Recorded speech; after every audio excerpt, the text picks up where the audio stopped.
पहले तो आप ये वीडियो देखो, क्या लगता है कैसे एक मिसाइल कई सारे पार्ट्स में डिवाइड हो जाती है।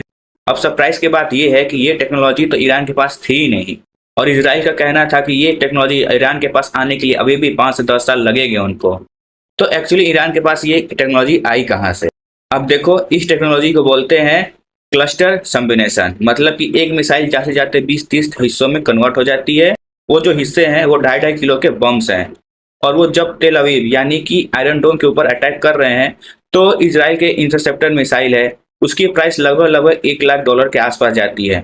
अब एक इंटरसेप्टर मिसाइल 2.5-2.5 किलो की बम को इंटरसेप्ट करने के लिए इस्तेमाल करोगे आप? अगर उन्होंने 10 या 20 ऐसे क्लस्टर मिसाइल यूज कर दी, छोड़ दी आयरन डोम के ऊपर, तो कम से कम 300-600 छोटे छोटे बम्स हो जाएंगे।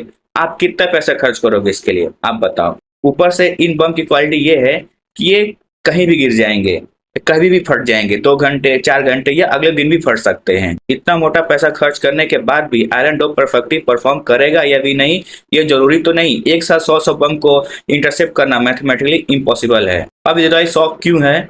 क्योंकि ये टेक्नोलॉजी ईरान के पास थी नहीं, तो ये उनको मिली कैसे? देखो, रसिया यूक्रेन वॉर चल रहा था तो ईरान ने इसराइल को भर भर के सही ड्रोन्स दिए थे। उनके बदले में उनको क्या मिला ये तो अभी तक क्लियर हुआ नहीं है। तो हाई चांस है कि उनके बदले में उनको ये क्लस्टर सिमुलेशन की मिसाइल की ब्लूप्रिंट या फिर टेक्नोलॉजी मिली होगी। सिर्फ टेक्नोलॉजी से काम नहीं चलता, उन्हें शायद इंजीनियर्स भी मिले होंगे। अब देखो, बात यह है कि अब इतनी सारी चीजें तो मिल गई, अब रॉ मटेरियल या चिप्स कहाँ से मिले ईरान को? प्रोबेबली ये सारी चीजें मिल सकती है उनको चाइना से। चाइना ने शायद उन्हें वॉशिंग मशीन या फिर इलेक्ट्रॉनिक्स प्रोडक्ट्स थर्ड कंपनीज को भेजे होंगे, जहां से ईरान ने चिप इजेक्ट करके मिसाइल में यूज की। अगर ऐसा है तो रसिया और चाइना एक्टिवली ईरान को पीछे से बैक कर रहे हैं।